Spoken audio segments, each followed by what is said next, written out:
खुशियों के रंग नेशनल ऑटोमोबाइल के संग अब सभी प्रकार की टू व्हीलर गाड़ियां उपलब्ध है, वो भी आकर्षक ऑफर्स के साथ। संपर्क कीजिए नेशनल ऑटोमोबाइल, हरिगंज और मोघट रोड, खंडवा। मंदिरों में तो मैं जाकर के माथा टेकती हूँ और दर्शन करती हूँ, और जब भी किसी अन्य राज्य में मैं पहुँचती हूँ तो वहाँ के मंदिर पे माथा टेक करके आशीर्वाद मैं बिल्कुल लेती हूँ। महाकाल गई थी, तब वक्फ बोर्ड पर चर्चा हो रही थी हमारे पार्लियामेंट में, और वहाँ पर मैंने मन्नत मांगी थी कि वक्फ बोर्ड का जो अमेंडमेंट संशोधन का बिल है वो पास हो जाए, और वो महाकाल देव की कृपा से वो बिल पास भी हुआ है और नए कानून की तरफ हम बढ़ भी रहे हैं। और ट्रांसपेरेंसी जो पसमानदा मुसलमान से छुपाई गई थी, जो सारे छल किए गए थे इस्लाम के ठेकेदारों की तरफ से, वो सब कुछ सामने आ चुका है। अब इस बार मैं ओमकारेश्वर मंदिर आई हूँ, परिक्रमा करने वाली हूँ, ताकि all India Muslim personal law board पर अब ताला लगे।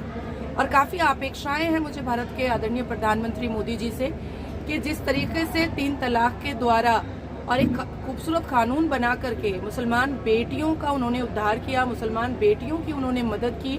अब यूसीसी बहुत सारे राज्यों में लागू हो चुकी है, वहाँ की मुस्लिम बेटियां बहुत खुश हैं। उसके बाद वक्फ बोर्ड में संशोधन, कहीं ना कहीं पसमानदा मुसलमान नमाज बिछा करके सजदे में आदरणीय प्रधानमंत्री को दुआएं दे रहे हैं। और जैसा कि कल के सर्वे में अभी 7 घंटे पहले पता भी चला कि वक्फ बोर्ड के जितने भी मुतवल्ली हैं और ठेकेदार जो बनकर के इस्लाम के और वक्फ बोर्ड के बैठे हुए थे, उन्होंने सिर्फ लगभग 2000 प्रॉपर्टी का ही वो कागज दिखा पाए हैं। जहां एक तरफ वक्फ बोर्ड इस देश में 3rd लार्जेस्ट प्रॉपर्टी का ओनर है, 9 लाख एकड़ से ज्यादा उसके पास जमीन है, लेकिन आज जब दूध का दूध और पानी का पानी होने को नौबत आई है तो मात्र 2000 से भी कम प्रॉपर्टी के कागजात वक्फ बोर्ड दिखा पाया है। तो उसी तरीके से मुझे ऐसा लगता है कि आने वाले वक्त में अगर एनआरसी इम्प्लीमेंट 2-4 महीने में हो जाता है, बंगाल की विधानसभा इलेक्शन से पहले, उत्तर प्रदेश की विधानसभा इलेक्शन से पहले, और उसके बाद और भी अन्य राज्य में जो विधानसभा इलेक्शन है, मुझे लगता है कि 22 करोड़ मुसलमानों की आबादी में कहीं ऐसा ना हो कि वक्फ बोर्ड के चोरों का और भी चिट्ठा खुल जाए और 2 ही करोड़ भारत के मुसलमान बच जाएं।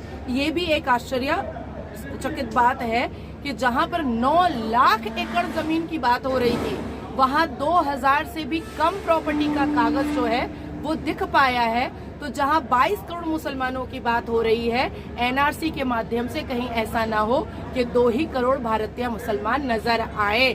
उसके बाद मैं कहना चाहती हूँ कि मात्र 3 घंटे पहले एक और भारत के मुसलमानों के लिए शर्मसार होने की खबर आई है।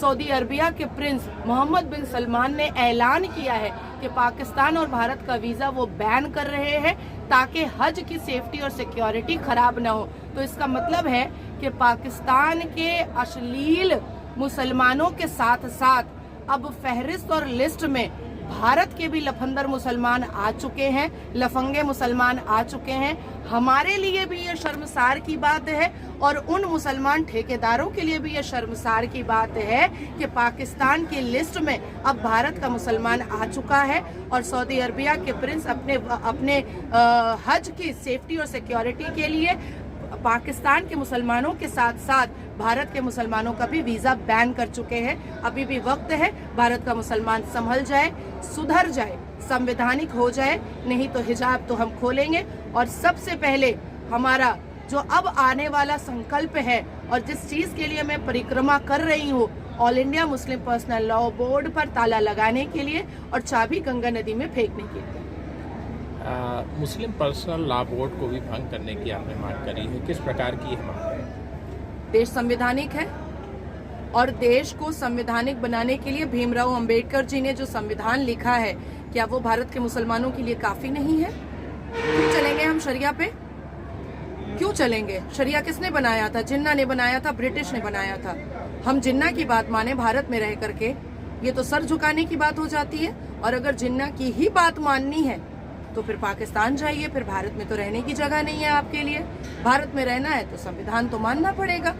साइन किया है ना, देश के मुसलमानों ने भी साइन किया था, देश के हिंदुओं ने भी साइन किया था कि हम संविधान के अंदर रहेंगे और संविधान के द्वारा अपने जीवन को चलाएंगे। तो फिर पर्सनल लॉ बोर्ड क्यों चलेगा मुसलमानों का? क्या कारण है कि आज़ादी के 70 सालों बाद भी आज हिंदुस्तान में मुस्लिम पर्सनल लॉ बोर्ड लागू है? ये आपातकाल की एक रानी थी जो मामा नेहरू की बेटी थी।